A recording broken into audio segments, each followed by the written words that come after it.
Welcome to Bright Beginnings, a program for educating the parents of young children. This is a 10-modular program and includes information, activities, and resources that will lead to emotionally and physically strong children and families. You will find tools that will help you to raise happy kids and connected families. Some of the things you will learn include what to expect as new parents, how to create a safe environment for early brain development, what it means to have a great attachment relationship with your child, children's best physical development and emotional intelligence, and so much more. For the complete program, it is important to order the handouts available for each module. These are available by emailing bcaresforkids@gmail.com. We hope you find Bright Beginnings to be a rewarding and helpful tool for creating healthy, happy kids and families.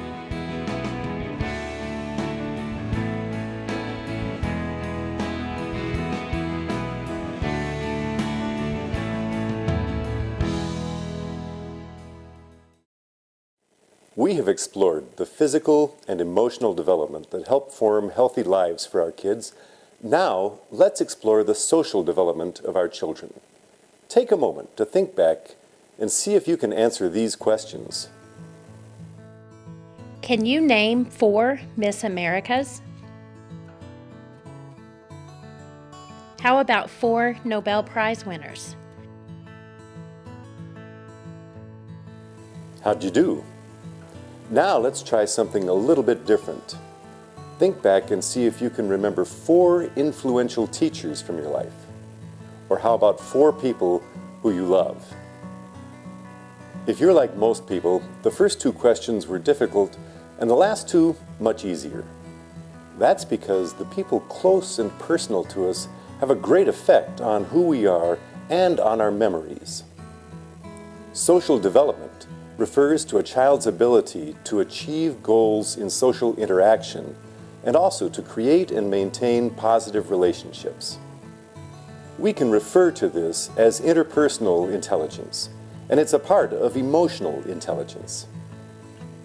It is a person's knowledge about relationships and about how to have successful ones. Go ahead and look at handout number 1 for more on how social development plays a part in our lives.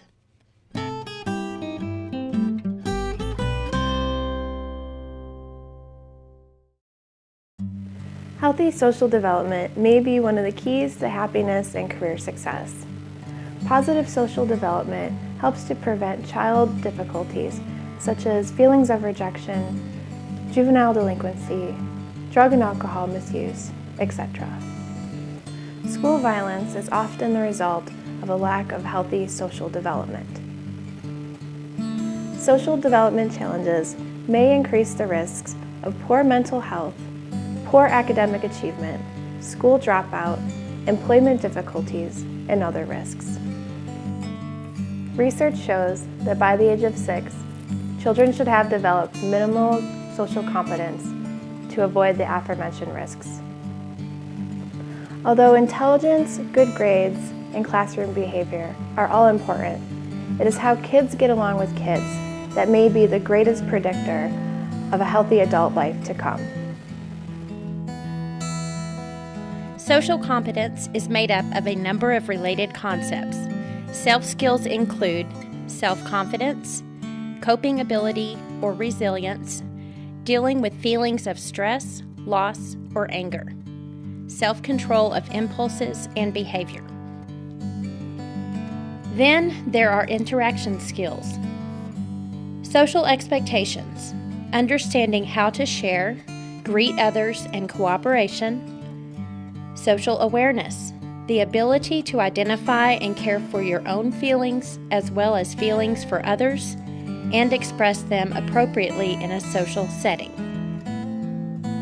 Planning and decision making, looking at problems, coming up with solutions, and making decisions on how to act.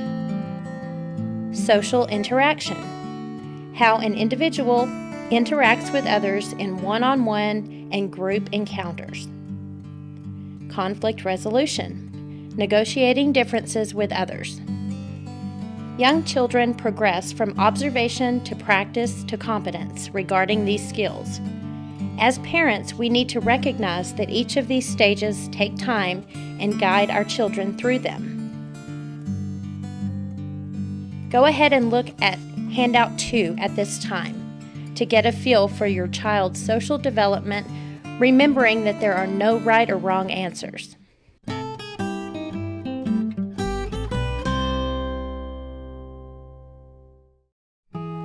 We also need to be aware of the challenges that could impede healthy social development. In your workbook is a great tool, the Social Development Scorecard. Go ahead and complete it. It will help you to understand the factors that could impede or advance your child's social development.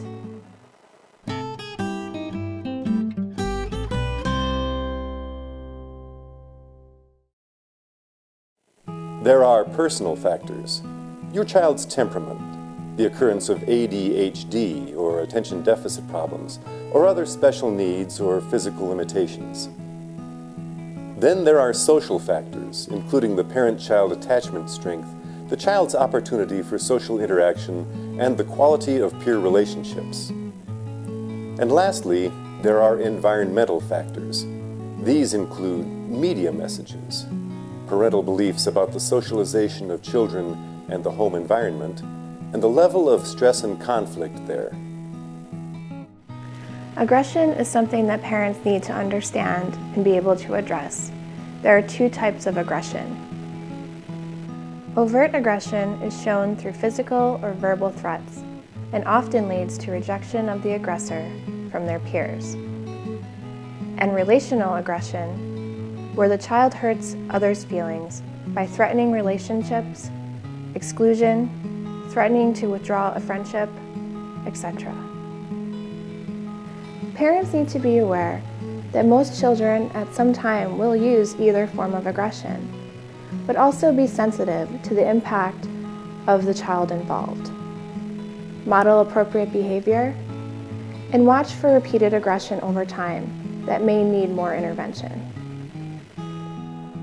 Parental influence can play a huge role in your child's social development in direct and indirect patterns of influence.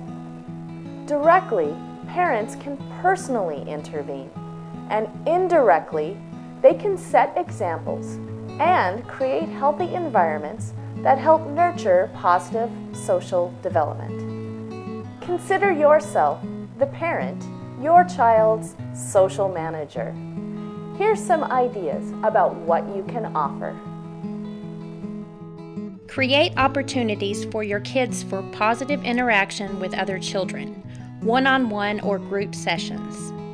Help find playmates, set up play dates, enroll children in organized social activities.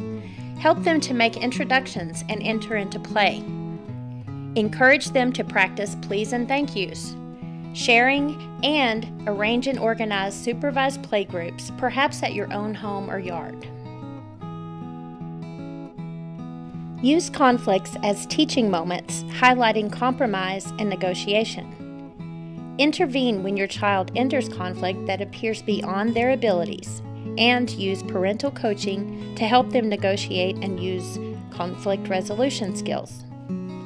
Model these skills as well in your own conflicts. As children grow, this coaching will be more from a distance as they use their developed skills. Be aware that older children will prefer coaching in private and that harshly delivered coaching inhibits healthy social development, or physical or verbal aggression included in coaching will only add to problems. Modeling plays an enormous role in helping our kids learn about good social development. This is that indirect parental influence. Practice positive discipline. Research has shown that there are 3 discipline styles, and the most successful is the inductive style. Let's explore those 3 styles, and each style is further researched in your workbook. Permissive style. Here, a parent overindulges a child's desires, may have indifference to their true needs, and trouble setting healthy boundaries. Power assertive style. In this style, a parent may give orders to a child without direction or explanation, or use tactics including threats, belittlement, or physical punishment to control a child's behavior. Inductive or authoritative style. Please don't confuse the term authoritative with authoritarian. This style is characterized by reasoning with children, clear explanations of limits and consequences, as well as cause and effect, negotiation, and including the child in ideas and feedback about how to handle behavioral effort. Another way we model healthy social development is in the positive home environment we create. Our adult relationships need to reflect harmony and respect, and not undue stress or high levels of conflict. Here are some ways to promote this happy home environment. Play family games and other structured events. Give children chores where they can practice good behavior and effort. Be sensitive to high-stress events and guide your children through them. For example, divorce, financial stress, death, etc. Meet with teachers and be aware of the school environment and your child's social interactions there. Understand that kids aren't always on an even keel. Focus on their routines within a 3 to 4 week time span to look at their social interactions, not necessarily on selected incidents. Monitor the quality of your child's friendships and peer interactions. Talk to them about their feelings in an arena. Also, check in on their sibling relationships. Pay attention to and adapt, when necessary, your child's temperament in social situations. Be there for them around conflict resolution and assist when necessary. Now, let's look at Handout 3 and look at how parental influence can help our kids with their social development.